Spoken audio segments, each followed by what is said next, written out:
The photograph hit the table like a gunshot. Georgia Dawson heard the collective gasp of 30 women before she even turned around, and in that half-second of suspended breath, she knew. She knew the way you know a storm is coming before the sky has even begun to change color, the way your body understands something your mind is still refusing to accept. The community social at Harlan Creek's new town hall had been buzzing with laughter and fiddle music and the smell of peach cobbler, and then it had gone absolutely, catastrophically silent. She turned slowly, her calico skirt whispering against the pine floorboards, and she saw it. The photograph. Passed from the hands of Edna Whitmore to Clara Pratt to the wide, shocked eyes of half the women in Harlan County, Texas, 1882. A tintype portrait small enough to fit in a coat pocket, large enough to destroy everything Georgia Dawson had spent 2 years carefully building. It was a wedding portrait, not her wedding portrait. The bride in the image was a stranger, a beautiful dark-haired woman in white, her chin tilted with quiet pride. But the groom. Georgia's chest caved inward like a building losing its foundation. The groom was Roscoe Quinn. The very same Roscoe Quinn who had spent the last 3 months riding 6 miles every Sunday to bring Georgia wildflowers he claimed he found by accident. The same Roscoe Quinn who had fixed her fences and watered her livestock during the drought without being asked. The same Roscoe Quinn who had looked at her last Tuesday evening beneath the cottonwood tree beside the creek and said, in that low, careful voice of his, that he thought she was the most remarkable woman he had ever encountered. The same Roscoe Quinn who was standing not 15 feet away from her, a glass of sweet tea in his hand, and who was now doing the single most damning thing he could possibly do. He was pretending he had not seen it, not looking away, not showing surprise, not going pale or red or anything at all. He simply stood there with his hat in his left hand and his sweet tea in his right, and his jaw set in that iron way he had, staring at a painting on the far wall as if the entire room had not just learned that the man courting Georgia Dawson might already be someone's husband. Georgia could not breathe. Edna Whitmore, who had the social instincts of a hawk and the restraint of a hungry one, was already turning toward Roscoe with that particular expression that meant someone was about to be publicly gutted for the entertainment of the group. Mr. Quinn, Edna said, her voice carrying the full length of the hall with surgical precision. This is quite a remarkable photograph, don't you think so? And the room held itself perfectly still, waiting. Roscoe Quinn did not turn around immediately. He took one measured sip of his sweet tea, set the glass down on the table beside him with a soft click, and only then did he turn. His eyes moved across the crowd, across Edna's triumphant face, across the tintype photograph still being held aloft like evidence at a trial, and then they moved to Georgia. For just one moment, a fraction of a heartbeat, something in those storm-gray eyes broke open. Then it closed again, locked and shuttered, and he said very quietly, I believe I need some air. He walked out of the hall without looking at the photograph even once. Georgia stood in the wreckage of the moment and understood, with sudden and terrible clarity, that she did not actually know anything about the man she was falling in love with. 2 years earlier, Georgia Dawson had arrived in Harlan Creek, Texas, on the 3rd of April, 1880, with a carpet bag, a box of books, $43 sewn into the lining of her coat, and a determination that her mother had once described as the kind of stubbornness that either saves you or ruins you, and only God knows which one it is going to be. She had come from Knoxville, Tennessee, where she had taught school for 4 years and saved every penny she could, and endured the quiet suffocation of a life that did not fit. She had not come west looking for a husband, which immediately made her an anomaly among the women who traveled those routes in 1880. She had come looking for land. A friend of her father's had written before his death to say that the schoolteacher position in Harlan Creek paid respectably, the land around it was extraordinary, and a woman with nerve could carve something real out of it. Georgia had nerve. She had nerve the way the Texas sky had width, boundless and sometimes terrifying. She had purchased a small lot on the eastern edge of town, rented a house, taken the schoolteacher position, and spent her first year in Harlan Creek being regarded with polite suspicion by most of the townspeople, who did not quite know what category to put a young woman of 26 who owned her own property and corrected men's arithmetic in public. She was 28 now, and they still did not know what category to put her in, but they had largely decided they liked her anyway. Roscoe Quinn had arrived in Harlan County 8 months after Georgia, driving cattle up from the south with 2 hired hands and a reputation that preceded him like a weather system. He had purchased the old Hartley spread, 500 acres of prime grazing land, without flinching at the price. He was 32, which was old enough to be taken seriously and young enough to still be interesting. He was lean and weathered with gray eyes that looked like they had seen more than they were willing to discuss, and he ran the Quinn Ranch with the kind of quiet, meticulous competence that earned respect even from men who resented his prosperity. Georgia had met him formally at the Autumn Church Social in 1881, a year after his arrival, though she had seen him before that from a distance. He had been replacing a section of fence along the road she drove to school. His shirt sleeves rolled to the elbow, and he had touched the brim of his hat when she passed in her buggy, which she had returned with a nod, and that had been the entirety of their first interaction. At the church social, he had been standing near the dessert table looking as though he would rather be somewhere quieter, and Georgia had walked over because she understood that feeling precisely, and also because there was an excellent apple cake she wanted a slice of.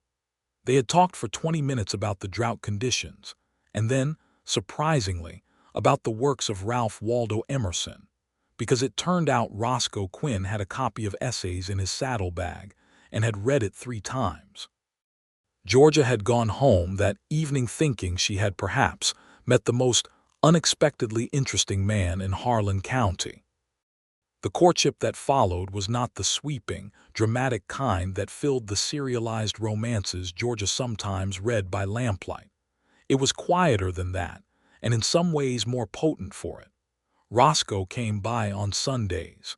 He helped with things that needed doing without making her feel helpless for needing them done. He asked her opinion on things and actually listened to the answer. He brought her books when he passed through town, and once, memorably, a small carved wooden figure of a hawk that he had made himself during a long and snowbound night in February, which Georgia kept on her windowsill. He had not yet declared himself formally, but 3 months of Sunday visits and thoughtful attentions, and that look he gave her sometimes when he thought she was not paying attention had been, Georgia felt, a kind of declaration in itself. And now there was a photograph. She found him outside, around the side of the hall, leaning against the whitewashed exterior wall in the blue dusk, his hat in his hands. The fiddle music from inside drifted out through the windows, incongruously cheerful. The last of the April sunset was burning orange along the western horizon, and the first stars were beginning to appear overhead. Georgia stopped 3 feet away from him and waited. He looked at her. Whatever composure he had managed inside was thinner now, worn through in places, and she could see the strain of it around his eyes and the set of his mouth. "I want you to hear it from me," he said. "Not from Edna Whitmore." "Then you had better start talking," Georgia said. Her voice came out steadier than she felt. Inside she was something like a river during a flash flood, all churning force and dangerous current, but she had learned a long time ago that steadiness was its own form of power. Roscoe looked down at his hat for a long moment. The brim was rotating slowly in his hands, around and around. "Her name was Margaret," he said finally. "We married in 1875. I was 25. She was 23. We had a small place in New Mexico Territory near Santa Fe." He stopped. "And," Georgia said. "She died," Roscoe said. "November of 1878, fever. It came on fast and it was over in 9 days." The silence that followed was deep and textured, filled with the sound of the fiddle and the distant laughter of the town and the soft movement of wind through the new spring cottonwood leaves. Georgia exhaled slowly. The terrible knot that had formed in her chest began, tentatively, to loosen. "You are a widower," she said. "I am," he said. "I came to Texas after, needed to be somewhere different, somewhere that did not have her in every corner of it." Georgia looked at him for a long, careful moment. There was grief in his face, old grief, the kind that has gone underground but not disappeared.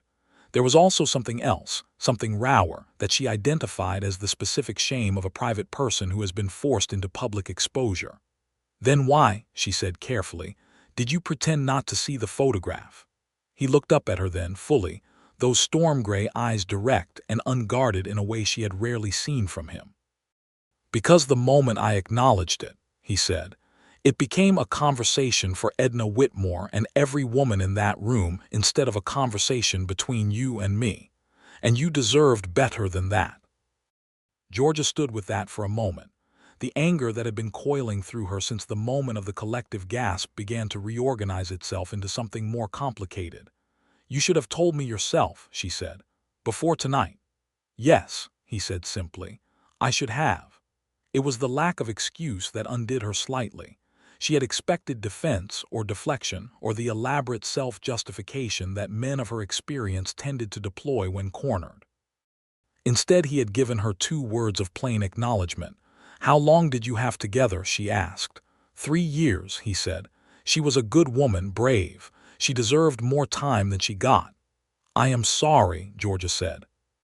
And she meant it genuinely, the way you are sorry for grief that you can see has gone very deep and stayed very long. He nodded once. "I should not have let this situation develop to this point without telling you. I convinced myself I was waiting for the right moment, but honestly, Georgia, I think I was afraid." It was the first time he had used her given name without the formal prefix, and the sound of it in his voice, unguarded and direct, moved through her like warm water. "Afraid of what exactly?" she said. He was quiet for a moment. The hat continued its slow rotation in his hands. "Afraid that if I told you about Margaret," he said, "you would decide I was not worth the trouble. That I was too much of a damaged proposition." Georgia looked at him steadily. "Roscoe Quinn," she said, "I'm a 28-year-old schoolteacher who owns property in a town that spent its first year convinced I must be either secretly married or secretly unwell, because there was no other explanation for my situation. I am familiar with being regarded as a complicated proposition." Something shifted in his face, a tension releasing. The beginning of something that was not quite a smile but was in the neighborhood. "I imagine so," he said. "What I am not," Georgia continued, "is someone who frightens easily. And what you are going to do is explain to me, fully and completely, who you were before you came to Harlan County. Not because I have any right to your history, but because if this," she gestured between the 2 of them, "is going to continue, it has to be built on something real." He looked at her for a long moment. The sunset had finished itself and the stars were properly out now, the vast Texas sky enormous and blazing above them. "All right," he said, "I will tell you everything." He told her about Margaret over the course of the next 2 hours, sitting on the old wooden bench behind the town hall while the social wound down inside, and people gradually trickled home in their wagons and on horseback, casting curious glances at the pair of them as they passed. Georgia sat with her hands folded in her lap and listened without interrupting, which was a skill she had developed through years of listening to children work through difficult mathematics problems, and which turned out to be equally valuable when listening to a private man work through grief he had been carrying alone for almost 4 years. Margaret Quinn, born Margaret Flores, had been the daughter of a ranching family in New Mexico Territory. Roscoe had met her when he was working cattle drives through the region, young and ambitious, and still figuring out what kind of man he wanted to be. She had been, by his description, fierce and funny, and entirely unimpressed by his attempts to seem more impressive than he was, which had been what made him love her. They had married young and started building. A small ranch, good cattle, plans for more. 3 years of hard work and real happiness, and then the fever had come. "I blamed myself for a long time," Roscoe said. "We had a neighbor who had been sick earlier that season. I should have kept her away from their place. She went to help anyway because that was who she was, and I let her because you could not tell Margaret what to do once she had made up her mind. You could not have known what would happen, Georgia said. No, he agreed. But grief does not always care about logic. He had spent a year in New Mexico after her death, trying to hold the ranch together and failing at it in a way that had less to do with the cattle and more to do with the fact that there was nothing left in him that wanted to stay. He had sold the property, the stock, nearly everything, and driven north and east and then south again, following available work and available land, until he had landed in Harlan County and found the Hartley spread, and something in him had said quietly, "Here." "And you have been here 2 years," Georgia said.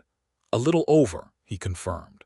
"And you have not talked about any of this to anyone in Harlan Creek." "I have not been particularly interested in being talked about," he said. Georgia made a small sound that might have been the compressed beginning of a laugh. "And yet here we are, having sat behind the town hall for 2 hours, which Edna Whitmore will interpret 17 different ways before breakfast." He did make a sound that was clearly the beginning of a laugh, quickly controlled, but there nonetheless. "I expect so." Georgia looked up at the stars for a moment, thinking. The night was warm for April, the kind of warm that promises a coming summer of genuine intensity, and the air smelled of dust and new grass and the lingering sweetness from the desserts inside. "I am not frightened of your history," she said finally. "I want you to know that. A man who loved someone and lost them and mourned properly is not a man I find complicated. He is a man I find comprehensible." Roscoe was very still beside her. "What I require," she continued, "is that you do not do that to me again. The pretending, the managing of information. If there is something I should know, I need you to trust me enough to say it." "That is fair," he said quietly. "It is not merely fair," she said. "It is the condition under which this continues." She stood up from the bench and shook out her skirts and looked down at him. In the starlight, with his guard lower than she had ever seen it, he looked younger than usual, and the grief in him was visible and real, and Georgia felt something large and certain settle into place somewhere behind her sternum. "Walk me to my buggy," she said. He stood and retrieved his hat and walked beside her around to the front of the hall where the last few horses and rigs were still hitched to the rail. Her buggy horse, a small patient bay named Henry, flicked an ear at their approach. Roscoe untied Henry and checked the harness with the automatic competence of a man who has been around horses his entire life, and then he held the bridle while Georgia climbed up to the seat. "Georgia," he said. She gathered her reins and looked down at him. "Yes, I am sorry for how this evening went," he said. "You deserved better than finding out that way." "Yes," she agreed. "I did, but the evening could have gone worse." He looked at her. "You could have been currently married," she said. "That would have been a great deal worse." His face did something complicated and genuine. "That is true." "Sunday," she said. "Come on Sunday, and we will talk some more." She drove home through the warm Texas night with Henry's hooves making their soft percussion on the hard-packed dirt road, and she thought about Roscoe Quinn and the photograph, and the way he had said her name without the formal prefix, and the carved wooden hawk on her windowsill, and she decided that she was still, in spite of everything, very interested in where this was going. The talk of the photograph lasted approximately 10 days, which was about standard for Harlan Creek gossip, which operated with the efficient life cycle of a spring flood, dramatic and overwhelming for a brief period, and then largely absorbed into the general landscape. Edna Whitmore made several pointed comments in Georgia's presence over the following week, all of which Georgia handled with the serene non-engagement that drove Edna to distraction. Clara Pratt was kinder and pulled Georgia aside after church to say that she thought it was very sad about Roscoe's wife, and that she hoped Georgia would not be put off by it, which Georgia thanked her for with genuine warmth. The photograph itself, as it turned out, had been brought to the social by a woman named Helen Beaumont, who had arrived in Harlan Creek 3 weeks earlier from Santa Fe with her husband, a dry goods merchant named Arthur Beaumont. Helen Beaumont had known Margaret Quinn's family in New Mexico and had recognized Roscoe in town, and had thought, with the particular thoughtlessness of the well-intentioned, that it might be interesting to share the photograph at the social.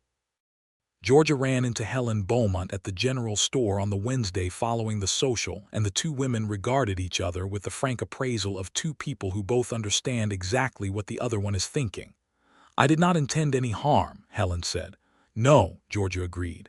"I expect not." She selected a spool of thread and set it on the counter beside her other purchases. "Did you know her well, Margaret?" Helen's expression softened. "She was lovely, kind.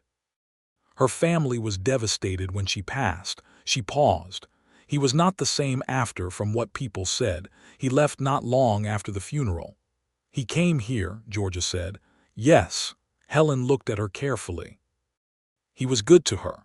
I know how these things can look when a man moves on, but he was genuinely good to her." Georgia looked back at her steadily. "I did not assume otherwise." Helen Beaumont nodded, something relaxing in her expression. "Then you are wiser than most," she said. Georgia paid for her thread and her other goods and walked out into the bright Texas morning feeling something settle further inside her, another layer of the story becoming clear and solid and real. Roscoe came on Sunday as promised, and this time they sat on Georgia's porch with coffee and talked for 3 hours, and it was different from the previous Sunday conversations in the way that things are different when a layer of careful performance has been removed, and the actual substance beneath it is allowed to show.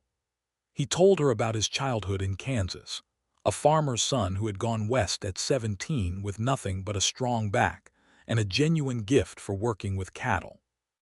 He told her about the long years of cattle drives before he had accumulated enough to start thinking about land of his own. He told her, with the deliberate honesty of someone keeping a promise, about all the ways grief had changed him, made him quieter and more private than he had been before. Georgia told him about Knoxville, about the schoolteacher life that had felt like a garment that did not fit no matter how she adjusted it, about her father, who had died when she was 22 and left her with a small inheritance, a love of books, and the conviction that a life had to be built rather than waited for. About the particular loneliness of being a competent woman in circumstances that tended to regard female competence as a mild social problem. "You are not lonely here?" Roscoe asked. Georgia considered the question honestly. "Less than I was," she said. "The teaching helps, the land helps." She looked at him over the rim of her coffee cup. "The Sundays have been helping recently." He looked at her in that way he had, direct and serious and containing something large that he had not yet put into words. "I would like there to be more Sundays," he said. "I think that can be arranged," Georgia said. It was not a declaration exactly, but it was something real, and they both knew it. And the afternoon light lay golden across the porch boards between them and Henry. The buggy horse dozed in the paddock beyond the fence, and everything felt, for a little while, very quiet and very good. May arrived with a heat that meant business, and with it arrived a development that complicated things considerably.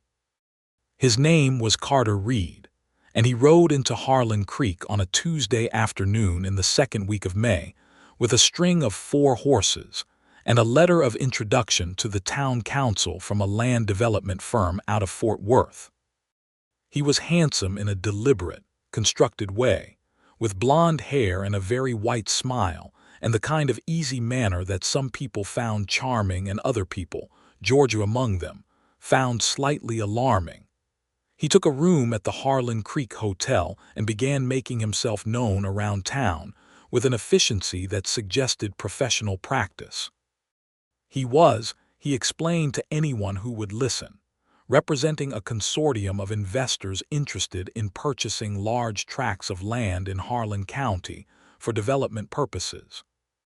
The railroad, he indicated with a significant lift of his eyebrows, was coming through within the next 2 years, and the people who had positioned themselves correctly before its arrival stood to make a great deal of money. Georgia heard all of this secondhand from Clara Pratt on a Thursday morning and filed it under interesting developments to be observed. She did not file it as a personal concern, until Carter Reed appeared at the schoolhouse on a Friday afternoon, 45 minutes before the end of the school day, and leaned in the doorway watching her write arithmetic problems on the chalkboard with an expression of open appreciation that she found immediately irritating. "Miss Dawson," he said when she turned. "I am in the middle of a class period," she said pleasantly. "If you have business, the school day ends at 4 o'clock. He returned at 4 o'clock, and she heard him out on the front steps of the schoolhouse while she cleaned chalk dust from her hands with a cloth. His proposition was straightforward, and she would give him that, not unintelligent. The land she owned on the eastern edge of town would, in his estimation, become extremely valuable with the coming of the railroad. The firm he represented would purchase it from her now, at a price significantly above its current assessed value, before the speculation began and prices became unreliable. How significantly above, she asked. He named a figure. It was, in fact, impressive. Georgia looked at him calmly. "I will think about it," she said. He smiled the white smile. "Of course. I am at the hotel through the end of the month." She told Roscoe about the visit that Sunday, not because she needed his opinion on the decision, which was hers to make, but because she had promised herself she would be more forthcoming with him than she expected him to be with her, and it seemed hypocritical to withhold relevant information.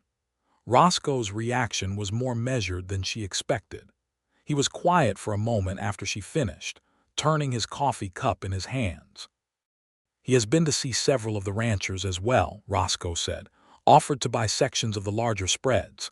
"Including yours," Georgia said. "Including mine," he confirmed. "And I declined," he said. "I did not spend 3 years building the Quinn Ranch to sell it to a Fort Worth consortium." Georgia nodded. "I am not inclined to sell either," she said, "but the money is genuine."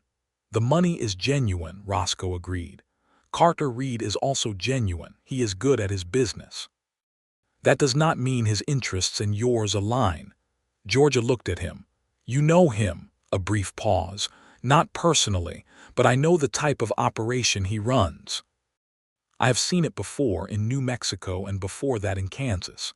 They come in ahead of the railroad, buy up what they can, and then the railroad either comes and they profit substantially, or the railroad goes elsewhere and they have already sold the land to the next buyer down the line. Either way they are fine.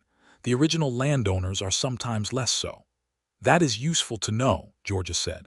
"It is your land and your decision," Roscoe said. "I am not trying to make it for you." "No," Georgia agreed.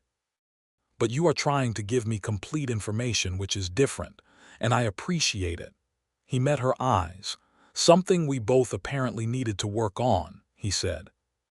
She smiled at that, and he smiled back, and it was the first time she had seen him smile fully with his whole face, and it was, she decided, remarkably good.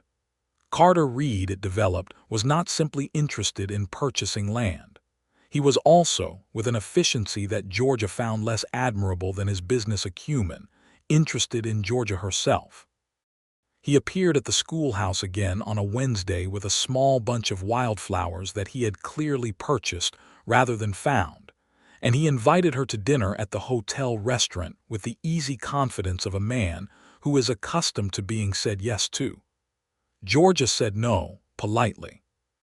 He appeared again on Friday with a book of poetry and the same invitation, and she said no again with the same politeness. He appeared at the church social the following Saturday evening, which she had not anticipated, and maneuvered himself to her side with the smoothness of long practice and said, with his white smile, "Miss Dawson, I begin to think you are avoiding me." "Not at all, Mr. Reed," Georgia said. "I am simply occupied." "With what, may I ask?" "With my life," she said pleasantly. "Which is quite full." From across the room, she was aware of Roscoe watching this exchange from his characteristic position near the wall, not quite part of the social gathering but present in it. He was watching Carter Reed with an expression that was carefully neutral in a way that only someone who knew him well enough to read the neutrality would recognize as something other than indifference. She also noticed that Carter Reed noticed Roscoe watching, and that something in his expression sharpened slightly, recalculated. Georgia had not been the schoolteacher in a small town for 4 years, without developing a very accurate instinct for when something was being performed for an audience. On Monday morning, she found a note slipped under the door of the schoolhouse before she arrived. It was from Roscoe. It said, in the precise and somewhat formal handwriting of a man who had been self-educated, "I think you should know that Carter Reed has been asking questions about your land title at the county office. I thought you should have this information. R. Quinn." Georgia read the note twice, folded it carefully, put it in her skirt pocket, and then after school she went directly to the county land office and had a very thorough conversation with the county clerk, a small nervous man named Dobbs who was clearly uncomfortable being caught between competing interests. What she learned from Dobbs, through patient and systematic questioning, was that Carter Reed's firm had submitted an inquiry suggesting that the Eastern Land parcel's original purchase deed contained a potential irregularity related to the territorial land grant system that predated Texas statehood. It was, Dobbs admitted when pressed, the kind of irregularity that was technically arguable but rarely pursued unless someone had a reason to pursue it. Someone had a reason. Georgia went home and spent the evening going through her documents with a methodical fury, spreading deed copies and survey records and payment receipts across her kitchen table by lamplight. She was a schoolteacher. She understood systematic documentation, and she had been meticulous because she had known, going in, that a woman purchasing property alone was going to have every transaction scrutinized more closely than the same transaction made by a man. She found the potential issue on the second hour of searching. It was, as Dobbs had indicated, technically arguable, a gap of 12 months between two territorial land grants that could be read, by someone determined to read it that way, as creating an ambiguity in the chain of title. She also found, on the third hour, the document that resolved it. A county court ruling from 1872, 8 years before her purchase, that had specifically addressed that gap and clarified the chain of title for all parcels in the Eastern District. It was not filed prominently. You would have to know to look for it. Georgia sat back in her chair and looked at the document for a long moment. Then she folded it carefully, put it with the rest of her papers, and rode out to the Quinn ranch in the morning before school. Roscoe was in the yard, talking to one of his hired hands, a stocky young man named Pete who tipped his hat at Georgia's approach and found something else to do with commendable tact. Roscoe came to meet her as she climbed down from the buggy, reading her expression with the attention he gave to everything. "You found something," he said. "I found the document that resolves the title question," she said. "And then I found something else." He waited. "I went back through the county records from the previous 12 months, she said. 4 other Eastern District parcels, all of them small, all of them owned by single women or by families without adult men. All of them have had the same inquiry submitted about the same title question." Roscoe was very still. "None of the other owners know about it yet," Georgia said. "They will not know until Reed's firm is ready to use it, at which point they will either sell at whatever price is offered or face a legal challenge that will cost more to defend than the land is worth. That," Roscoe said carefully, "is considerably more deliberate than opportunistic." "Yes," Georgia said, "it is." There was a silence. The morning was clear and bright, the Quinn ranch spread behind him in the golden light, cattle moving slow and dark across the far pasture. "What do you want to do?" he said. "I want to warn the other owners," Georgia said. "And I want to get a lawyer up from Fort Worth who is not connected to Reed's firm, and I want to file the 1872 ruling with the county office as a formal resolution to all 5 inquiries before Reed's firm can move on any of them." Roscoe looked at her for a moment. "The legal fees will be significant," he said. "I know." "I would like to contribute," he said, "if you will allow it." Georgia looked at him. "This is not your problem, Roscoe. 5 families being systematically defrauded in my county is my problem," he said. "And you are," he paused, choosing his words with care, "something more to me than my county, which makes it doubly my problem." It was the closest he had come to a direct declaration, and it hit her with the warmth of it even in the midst of the more pressing business. "All right," she said. "I will allow it." They spent the next 2 weeks moving with the quiet, systematic efficiency of two organized minds working toward the same goal. Georgia visited the other 4 affected landowners, 2 widows and 1 unmarried woman, and 1 family whose patriarch had died the previous winter, and explained the situation with the calm clarity she had developed through years of explaining difficult things to frighten people. They were frightened, and they were angry, and she did not blame them for either. Roscoe rode to Fort Worth and returned with a lawyer named Daniel Marsh, who was compact and dry and completely without charm, but who knew land law in Texas with extraordinary depth, and who read George's file of documents with an expression of increasing professional approval. "This," Marsh said, tapping the 1872 ruling, "is exactly what you need. The question is whether you can get it filed and recognized before their firm escalates." "How long will it take?" Georgia asked. "If we move immediately," Marsh said, 2 weeks, 3 at the outside." They moved immediately. Carter Reed, who was not unintelligent, noticed the movement. He appeared at George's house on a Tuesday evening with his white smile somewhat diminished and his easy manner showing its framework. "Miss Dawson," he said on the porch, "I think perhaps we have gotten off on the wrong foot." "I think perhaps," Georgia said, "you made a strategic error when you assumed that a schoolteacher would not understand land law." A pause. The smile tried to reassemble itself. "The offer for your property still stands." "The offer for my property is no longer relevant," Georgia said, "because within the next week the title question your firm raised will be formally resolved, along with the title questions on the other 4 parcels you targeted. After which there will be nothing to negotiate." Reed looked at her for a long, flat moment. "That is a significant undertaking." "Yes," Georgia agreed, "it is." "You have had help," he said. "It was not quite a question." "I have had excellent legal counsel," Georgia said, "and the support of a community that, once informed of the situation, was disinclined to be defrauded. I think we are finished here, Mr. Reed." He left Harlan Creek on the Friday of that week, 3 days ahead of Daniel Marsh's successful filing with the county, which was registered and formally recorded on Monday, the 2nd of June, 1882, thereby resolving all 5 title questions definitively and permanently. Georgia received the confirmation from Marsh by wire at the schoolhouse on that Monday afternoon, and sat for a moment at her desk looking at the paper in her hands with a feeling of deep, settled satisfaction. She held a small gathering at her house that evening, the 4 other affected landowners and Daniel Marsh and Roscoe, and they shared a modest supper and a bottle of wine that Marsh had brought from Fort Worth, and the widow named Martha Cole cried a little and took George's hands and said, "I did not know what I was going to do," and Georgia said, "You were going to be fine either way, but this is better," and they clinked their glasses, and it was, in every way that mattered, a good evening.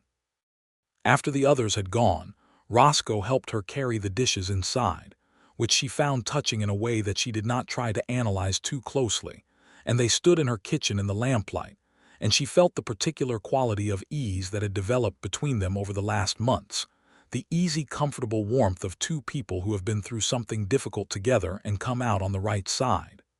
"You were extraordinary," he said. He was drying a dish with careful attention, not looking at her.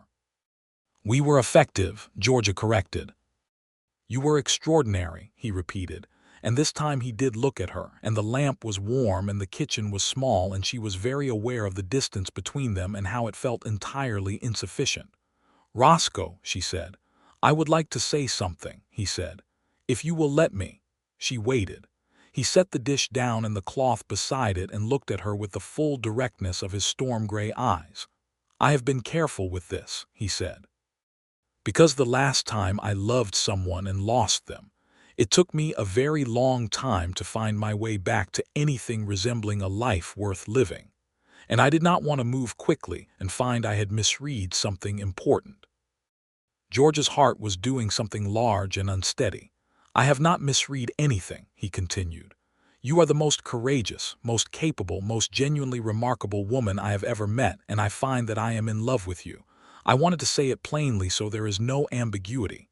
The kitchen was very quiet. The lamp flickered once. I wanted to say it too, Georgia said, and her voice came out lower and more honest than she had intended. I have been in love with you since approximately February, when you brought me that book about the indigenous peoples of the Great Plains without being asked, because you thought it would interest me. Something happened in his face that she thought she would remember for the rest of her life. A kind of careful, wondering relief that was nothing like the confident expression she had come to associate with him, and everything like the unguarded reality beneath it. He crossed the small kitchen in 2 steps and took her face in both his hands and kissed her. And it was nothing like the first kiss of 2 people being careful with each other, and everything like the kiss of 2 people who have been honest with each other about difficult things and have arrived somewhere true. She kissed him back with the full, considerable force of everything she had been keeping carefully arranged in the organized interior of her practical heart. And the lamp burned warm, and the night outside was full of stars, and it was, in every important way, exactly right. He proposed on a Sunday, which Georgia could have told you would be the day, because it was their day. He came riding up the lane in the clear July morning with something different in the set of his shoulders, something settled and purposeful, and he tethered his horse and came up the porch steps and stood before her with his hat in his hands, which had become, she thought, a specific posture that he only assumed when he was about to say something important. He produced a ring from his vest pocket. It was small and plainly made, a thin gold band with a single small garnet, and it was not elaborate, but it had clearly been chosen with intention. "I would like to marry you," he said, "if you will have me. I know your life is yours and you have built it deliberately, and I am not asking you to diminish any part of it. I am asking if you would be willing to let me be part of it." Georgia looked at the ring and then at him. She had known, she thought, since approximately the conversation behind the town hall in April that this was where things were heading, and she had made her peace with it in all the quiet hours between, examined it from every angle her practical mind could reach and found it from every angle to be exactly what she wanted. "Yes," she said, "I will." He put the ring on her finger with hands that were not entirely steady, and she saw the tremor and loved him more for it. This man who was so controlled in most circumstances being moved enough to shake slightly, and she put her other hand over his and held it until the tremor stopped.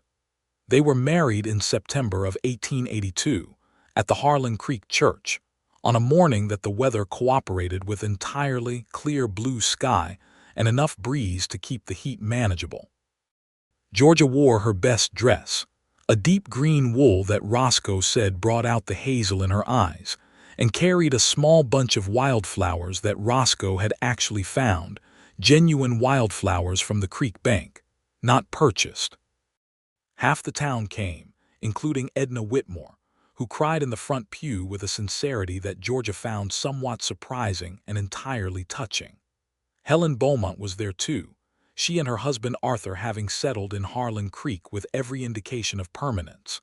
Helen caught Georgia's eye during the ceremony and smiled with a warmth that felt like something resolved between them, some understanding completed that had begun in the general store in April over a spool of thread.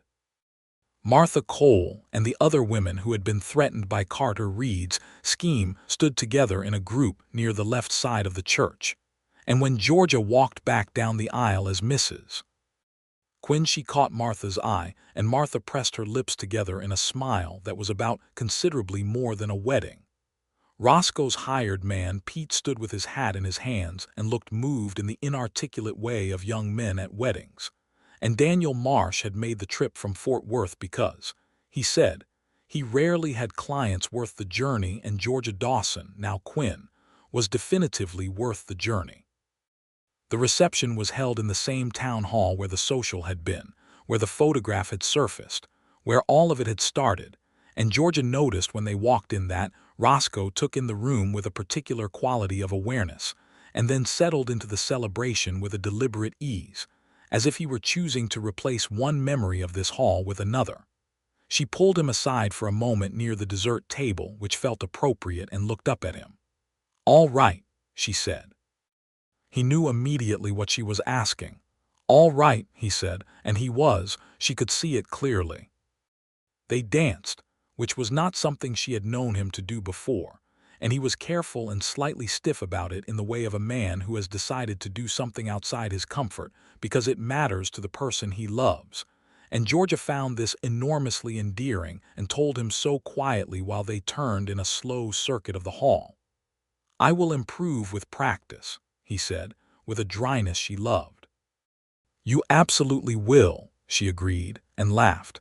And he laughed too, the full real laugh that she had now been privileged to hear on a handful of occasions, and that she considered one of the finer sounds available. They moved to the Quinn Ranch after the wedding, which had been the practical decision given that it was 500 acres and Georgia's lot in town was a schoolteacher's property. She kept the town lot. It was hers and she had fought for it, and she was not letting it go. She rented it to a young couple newly arrived from Arkansas, and the rental income was modest but satisfying in the way that things you have defended tend to be. She continued teaching. This was non-negotiable from her perspective, and Roscoe had never suggested otherwise, which was one of the things she had cataloged in his favor from the beginning. The Quinn Ranch was 6 miles from town, manageable with Henry and the buggy, and she drove it 4 days a week and managed her classroom with the same organized determination she brought to everything. The ranch absorbed her as a place to learn. She had not grown up around cattle operations, and she approached the education with genuine curiosity and no pride about asking questions, which earned her the respect of Pete and the other hand, a quiet Tejano man named Esteban, who had worked the Quinn land since before Roscoe purchased it, and who knew it with the depth of long acquaintance. Esteban was reserved with most people but warmed to Georgia steadily over the autumn months, and by November, he was explaining the grazing rotation to her, in the detailed way of someone who is sharing something they care about with someone they believe will care about it too. His family had ranched this region before the Republic of Texas and before Texas statehood, and the land had layers of meaning for him that went deeper than property lines, and Georgia listened to all of it with the full attention it deserved. "My grandfather would have owned this land," Esteban told her one afternoon, matter-of-factly, without bitterness, but also without softening, "under the Mexican land grant system. The American system changed those titles. That was an injustice," Georgia said, equally matter-of-fact. He looked at her, slightly surprised by the directness. "It was," she said. "I am sorry for it. I know that does not fix it." "No," he agreed, "but it is honest." They were friends after that, genuinely, in the way that two people who have been honest with each other about difficult things can be friends. Winter arrived and the ranch pulled inward, as ranches do, and Georgia discovered the particular quality of winter evenings at the Quinn spread. The two of them by the fire after supper, him reading and her grading papers or writing letters, the lamp burning warm, the wind outside reminding them how fortunate they were to be inside. She discovered that he could play the harmonica, badly but with genuine enjoyment, and that he made coffee stronger than she preferred but adapted his method without being asked. She discovered that he had strong opinions about the proper care of tools and almost no opinions at all about what she served for supper, which he ate with appreciative thoroughness regardless of its character. She discovered that he was a sounder sleeper than she was, and that she had developed the habit of lying awake in the winter dark listening to the slow steadiness of his breathing, and that this, somehow, was one of the most peaceful things she had ever experienced. He discovered that she talked to Henry the buggy horse during grooming with the same thoughtful monologue she would apply to a conversation with an adult, covering school events and ranch business and observations about the weather. He found this, he told her, one of the most charming things about her, and she said that Henry had an excellent listening capacity for a horse, and Roscoe laughed and said that this was no doubt true. He discovered that she kept a journal, which he never asked to read and she never offered, but which he found in the simple fact of its existence somehow reassuring. A woman who processed things in writing was a woman who processed them, and he had seen enough people who did not to value the difference. He discovered that she cried occasionally at books, specifically and only at books, and not from sadness exactly, but from the particular emotion of encountering a truth put into words better than you could do yourself. He discovered that she had a temper, carefully managed, that emerged on specific occasions, specifically when she witnessed injustice or stupidity applied to people who did not deserve it, and that when it emerged it was formidably precise, nothing scattered or excessive, just a targeted accuracy that was, honestly, impressive to observe. He told her this one evening after she had handled a town council matter with characteristic efficiency. "You are the most effective person I have ever met," he said, "including every man I have worked with in 20 years of cattle work." Georgia looked up from her book. "Is that a compliment or an observation?" "Both," he said, "equally." She smiled at her book, so he would not see the full extent of it. Spring came around again, the first spring of their marriage, and with it came a development that Georgia announced on a quiet Sunday morning in March with a directness that was entirely characteristic. "I am expecting," she said. They were on the porch with their coffee, the early light coming gold across the yard, and Henry was making his characteristic commentary from the paddock. Roscoe went very still the way he did when something hit him hard. Then he set his coffee cup down very carefully on the porch railing, as if he needed his hands free, and turned to look at her. "Truly," he said. "Truly," she said. "I have been to see Dr. Haynes. He estimates late October." He crossed the porch and took her hands in his, both of them, and looked at her with an expression that had no performance in it whatsoever, just pure unguarded feeling, and she felt her own eyes sting in a way she was surprised by. Not tears exactly, just the physical response of an emotion too large for its container. "Georgia," he said, and he said it the way he had said it that first time outside the town hall, without the careful formality, just her name and everything he meant by it. "I know," she said. "I know." He held both her hands for a long moment, and Henry made a sound from the paddock that was either equine commentary or coincidental timing, and Georgia laughed a little, and he laughed a little, and that seemed like the right note for it. She continued teaching through the spring and into the summer, which drew a range of opinions from the people of Harlan Creek that she noted with serenity. Edna Whitmore suggested, with elaborate tact, that she might consider stepping back. Georgia thanked her for the concern, and arrived at school the following Monday with new chalk and a new mathematics curriculum for the upper grades. Roscoe said nothing on the subject of her continuing to teach, which was its own form of statement. He did quietly arrange for Pete to drive the buggy on the days that the road was rough, so she did not have to manage the reins herself on uneven ground, and he said this was about the road conditions and not any lack of confidence in her capability. And she said she understood the distinction and appreciated the first part of it. Their son was born in late October of 1883, a large, healthy boy who arrived in the world with an enthusiasm for volume that was immediately apparent. Dr.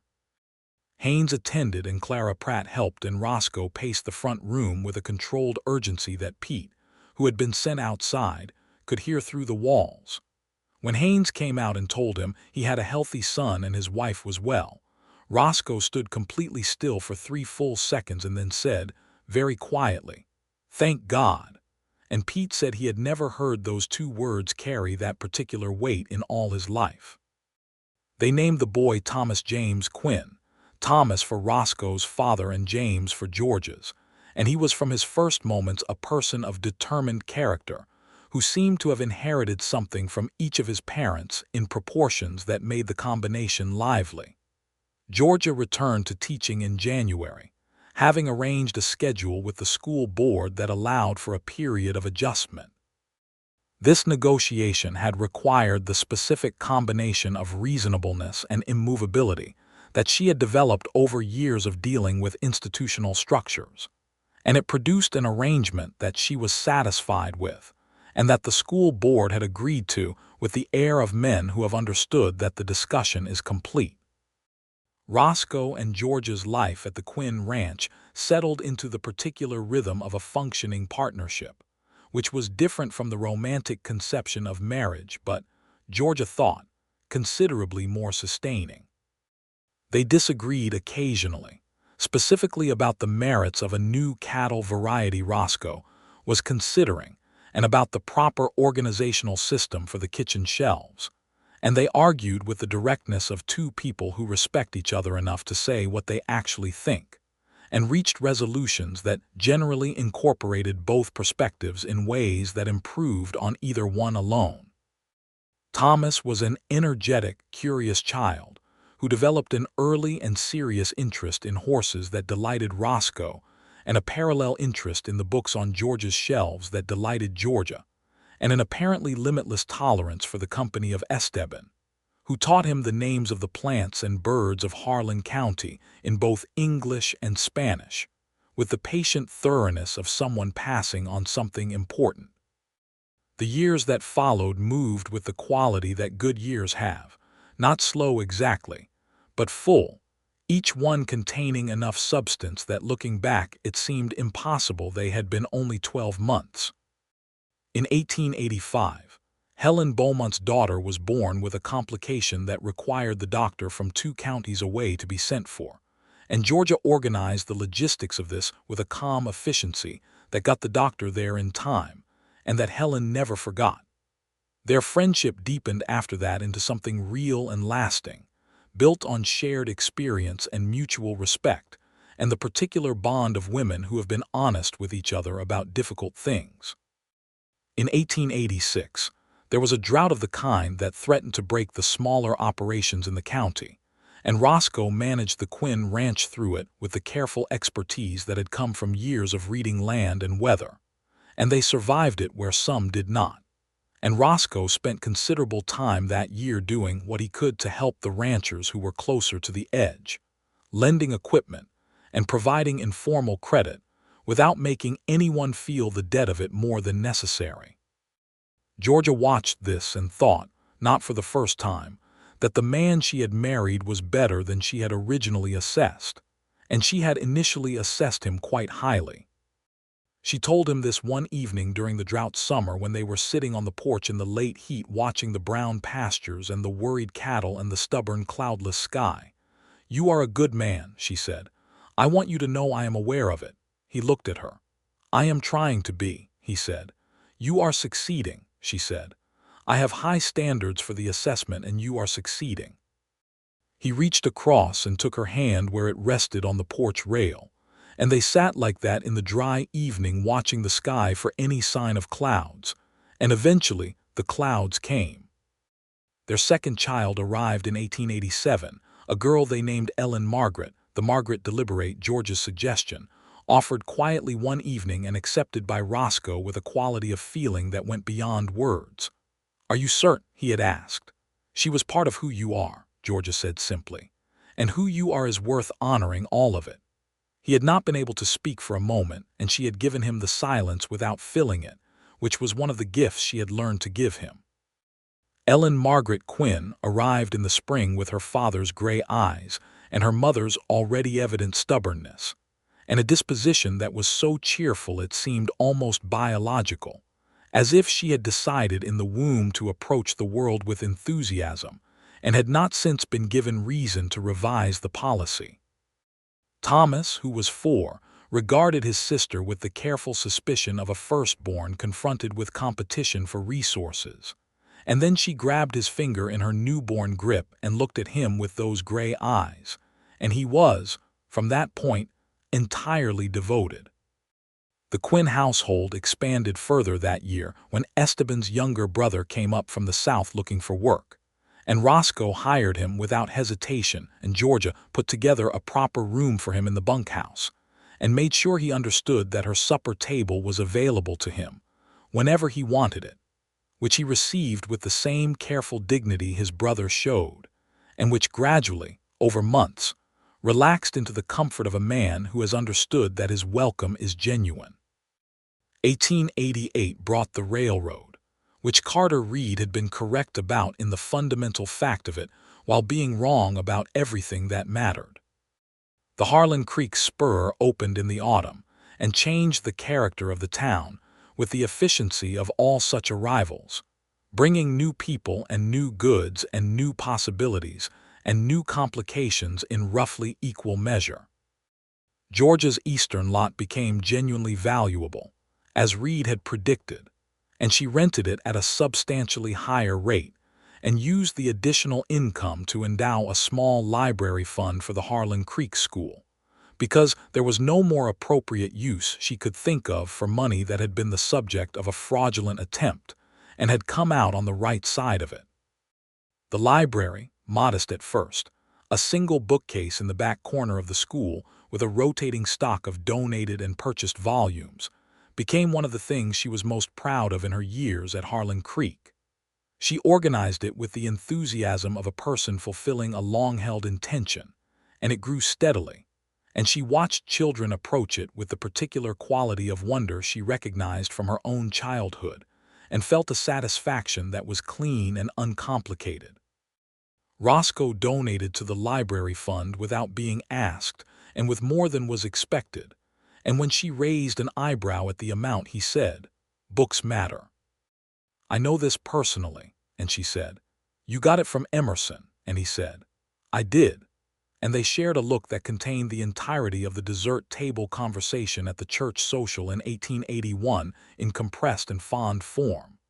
Thomas started school in 1889 and took to it with an aptitude that Georgia managed to observe with professional pride, while also managing the more complicated feelings of a mother watching her child in the context in which she had previously been only a teacher. He was, she told Roscoe with careful objectivity, a genuinely good student with particular strength in reading, and a tendency to argue with the mathematics that was either a problem or an indication of independent thinking, and was probably both. Roscoe listened to school reports about Thomas with the attentive seriousness he gave to everything, and he spent evenings working through mathematics problems with the boy that went considerably beyond the curriculum, having decided apparently that if the child was going to argue with numbers, he should at least argue with them from a position of genuine understanding. Ellen, who would start school in 2 years, was meanwhile conducting her own education with the systematic thoroughness of a person who has decided to learn everything available and is not interested in waiting for a formal structure. She followed Esteban around the ranch asking questions with a persistence that he met with the same patient thoroughness he had shown Thomas, and she followed her father through the cattle operations asking questions that were, Roscoe told Georgia with clear delight, frequently more astute than the questions grown ranch hands asked. "She is going to be formidable," Georgia said. "She is going to be you," Roscoe said, and said it with the tone of someone describing the best possible outcome. Georgia looked at him. "That is either a very high compliment or a warning." "Both," he said, "equally," which was an echo of something he had said years before, and they both recognized it, and it was warm between them in the particular way of a shared history being lived into something continuous. They were, in 1889, 7 years into a marriage that had been built on honesty and respect, and the willingness to be genuinely known by another person, which is both the most frightening and the most sustaining thing that human beings can offer each other. Georgia had learned that Roscoe's grief for Margaret was not a darkness that competed with what they had but a depth in him that gave him his capacity for real love, the kind that is not casual or convenient but bone-deep and abiding. Roscoe had learned that Georgia's fierce independence was not a wall against intimacy, but the foundation from which she could choose to love someone freely, which made the choice mean something real. They had arguments and reconciliations and long, quiet evenings and difficult seasons and funny moments and moments of genuine awe at what they had built, And through all of it, the essential fact of who they were to each other remained constant and became richer with every year. In the autumn of 1889, Daniel Marsh wrote from Fort Worth to say that Carter Reed's firm had been formally investigated by a federal land commission for practices of the kind that had been attempted in Harlan Creek, and that the investigation had been initiated partly on the basis of documentation that the commission had been pointed toward by, Marsh's letter indicated, a filing from Harlan County, Texas, 1882. Georgia read this letter at the kitchen table on a Thursday morning and felt a long, quiet satisfaction that was not triumph exactly but something more fundamental, the feeling of a circle properly closed. She showed the letter to Roscoe that evening and he read it twice and then looked at her with that smile, the full real one. "You anticipated this possibility," he said. "It was not quite a question. I made copies of everything and filed them with Marsh in case they were ever useful," she said. That was 7 years ago. He looked at her for a moment. "You are remarkable," he said. "I am organized," she said. "It tends to produce similar results." He reached across the table and covered her hand with his, and they sat in the lamplight while the children slept, and the ranch breathed quietly around them, and the Texas night was full of stars. The decade turned, and Thomas grew tall and began helping seriously on the ranch, developing the cattle sense that Roscoe had and that Esteban confirmed was real by the careful way he paid it the compliment of direct instruction. Ellen started school in 1891 and was, her mother's assessment confirmed, formidable, approaching the curriculum with the organized enthusiasm of a person who has been waiting for the formal structures to catch up with what she already knew. Georgia continued teaching until 1892, a full decade, and when she finally stepped back from the school, she did so not from any exhaustion, but from a deliberate decision that there were other things she wanted to build while she had the energy to build them well. The library fund was transferred to the formal management of the town council, with sufficient endowment to run independently. Her replacement was a young woman from Austin named Frances Yates, who had the kind of organized determination Georgia recognized and approved of, and she spent 3 months overlapping with her and felt confident that the school was in good hands. She turned to the ranch with the full attention that had previously been divided, and discovered in herself a genuine gift for the organizational and financial management of a large cattle operation that surprised precisely no one who had paid attention to anything about her. Roscoe turned more of the financial management over to her with the practicality of a man who can recognize superior competence regardless of its source, and she took it with the practical energy of someone who has found a thing they are actually good at. And the Quinn ranch in the early 1890s ran with a smooth efficiency that people noticed, and that Roscoe attributed without embarrassment directly to his wife. "Quinn's operation," old Morton Clark said at the Cattlemen's Association meeting in 1893, "is the tightest run spread in the county. How do you do it, Quinn?" "I have a very capable partner," Roscoe said simply. There was a pause and some adjustment of expressions among the men who still found this uncomplicated attribution to a woman slightly startling. Roscoe looked at them with his characteristic expression of pleasant immovability and waited for the subject to move on, which it eventually did.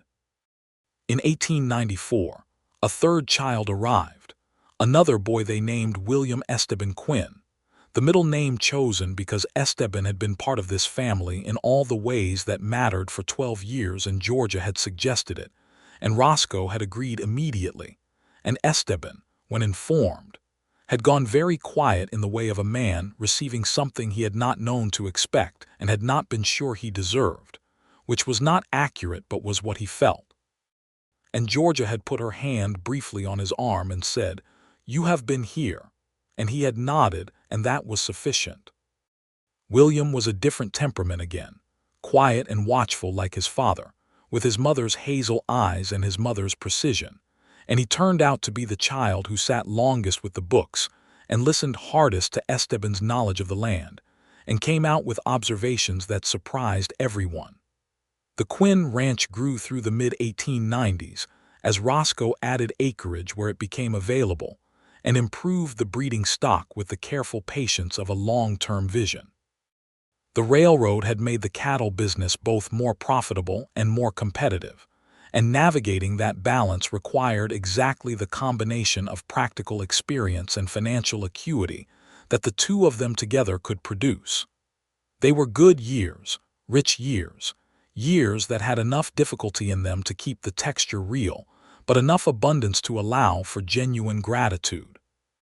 The children grew in the way of children, fast and sideways and in unexpected directions, and Georgia watched each of them find their own character with the delight of a woman who had always believed that the best thing you could do for a person was to help them understand who they were. Thomas, at 17 in 1900, was already essentially a working rancher, not because he had been directed into it, but because it was genuinely where his gifts lay, and Roscoe expanded his responsibility on the operation in ways that were both practical and, Georgia recognized, a form of love. Ellen, at 13, had decided she was going to be a doctor, an ambition she announced at the supper table with the calm certainty of someone reporting a fact rather than declaring an intention. And Georgia said, "Good," and Roscoe said, "We will need to think about schooling." And they had both thought about it, and Ellen had gone, at 15, to live with Daniel Marsh's family in Fort Worth to attend a proper secondary school. Returning for summers and holidays with the energy of someone who has been given the right environment and is expanding into it rapidly. William was 9 in 1900 and had recently discovered that the land records at the county office were open to the public, and had spent 2 successive Saturday mornings there examining deed filings with the focus of a person who has found a thing they love. Georgia suspected a lawyer and said so to Roscoe, who said he thought she might be right, and they were both right, as it turned out. On the night of the new year, 1901, the 19th century becoming the 20th with the quiet drama of an arbitrary date that humanity had decided to regard as significant, Georgia and Roscoe sat on the porch of the Quinn Ranch, as they had sat on countless evenings over nearly 20 years of marriage, wrapped in blankets against the January cold, with the enormous Texas sky blazing above them in the profound clarity of winter. The children were inside, Thomas reading, William asleep, Ellen home for the holiday, and in the kitchen with some project she had declined to fully explain. The sounds of the ranch in winter settled around them, the distant movement of cattle, the soft breathing of horses in the barn, the wind in the cedar breaks to the south. Georgia thought about the night of the social, April 1882, and the photograph and the collective gasp, and Roscoe standing with his sweet tea and pretending not to see it, and the conversation behind the hall in the dark, and the ring with the small garnet and Thomas at his birth, and Ellen's arrival in spring, and William, and every Sunday and every evening and every morning between. "What are you thinking about?" Roscoe said. He could read her in the way of long familiarity, knew the quality of her silences. "The social," she said, "the photograph." He was quiet for a moment. "That was a long time ago. 18 years, she agreed. "Do you ever," he said and paused, "do you ever wish it had gone differently, that you had known about Margaret before that evening?" Georgia thought about this honestly, which was the only way she approached anything. "If I had known before," she said slowly, "I would have processed it privately, and I would have been very sensible about it. And being very sensible about it would have meant I approached the whole situation more carefully and more managed, and I do not know if we would have ended up here." "Here," he said. "Here," she confirmed. 19 years of here, the children and the ranch and the library and Esteban and Henry and all of it. He looked out at the dark pasture for a moment. "I am grateful for here," he said. "So am I," Georgia said, profoundly. He reached across the blanket and took her hand, as he had taken it on the porch during the drought summer and at the kitchen table after Marsh's letter and on 100 other occasions, and she held it with the fullness of a woman who knows exactly what she has and has never taken a day of it for granted. "Roscoe," she said. "Yes. When we first started on those Sunday visits, did you know? Even then." He was quiet for a moment. The stars blazed. The new century turned silently over the Texas plain. "I knew," he said, "the second time. You corrected my arithmetic at the church social and then apologized with such complete composure, as if you had done something minor rather than something most people would have found mortifying, and I thought, this woman is everything." Georgia smiled at the dark. "You never said." "I was being careful," he said. "I had reasons to be careful." "You did," she agreed. "They were good reasons." "You were worth being careful for," he said, "and then being reckless for, and then being honest for." Georgia turned to look at him, her husband of 19 years, who had gray eyes and a full smile he deployed selectively, and a carved wooden hawk that was still on the windowsill of her old lot in town, and who had loved one woman before her and mourned her properly, and then loved Georgia with the full depth of a man who knows what loss means and chooses to love anyway, which is the bravest kind of love there is. "I love you," she said simply, the way she had learned over years to say the direct thing without the architecture of qualification around it. "I love you," he said, "entirely." They sat together while the century turned, and the stars wheeled overhead and the Quinn ranch breathed and lived around them. This life they had built together from an honest conversation behind a town hall and a ring with a small garnet, and the stubborn, generous, precise work of two people who had decided to be known by each other, and had never stopped deciding it. Inside, Ellen began to sing something, some song she had learned in Fort Worth, and Thomas's voice joined her after a moment, imperfect but present, and from somewhere down the hall came the sound of William's sleepy protest at being woken, and then his sleepy joining in. Georgia squeezed Roscoe's hand. He squeezed back. The new year opened around them like a country they had always been moving toward, wide and clear, and full of every good thing they had earned. The spring of 1901 brought what Georgia privately thought of as the final closing of old circles, when the Harlan Creek Historical Society, newly formed and enthusiastic, asked her to speak at their inaugural gathering about the early years of the town's development. She spent an evening thinking about what to say and settled on telling the true story, not the polished version, but the real one, complete with the land fraud attempt and the document that resolved it and the women who might have lost their property, and did not because the situation was handled with honesty and community. She told it at the gathering with the same plainness she brought to everything, and the room listened with the quality of attention that a true story produces.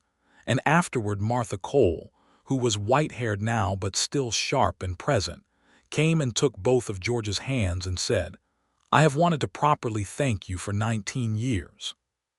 "You have thanked me adequately," Georgia said. "Not for this," Martha said. "Not for saying the true thing out loud in a room full of people. That matters more than you know." Georgia thought it probably mattered exactly as much as she knew, but she accepted the thanks with the warmth it deserved. Roscoe had come to the gathering and stood at the back of the room, his hat in his hands, the same posture as always when something important was happening.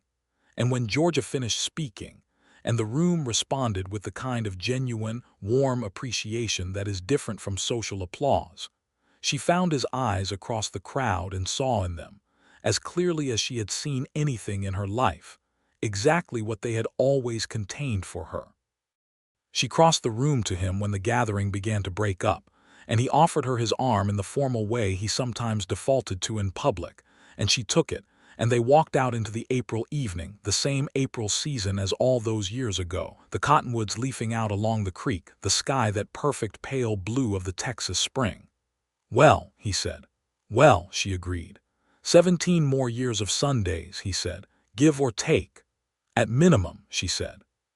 He smiled, the full real one, and she felt the same thing she had felt in the kitchen that first night in June of 1882 when he had crossed the small distance between them, and she had understood what it was to be truly, thoroughly found by another person. It had not been simpler than she expected, or harder.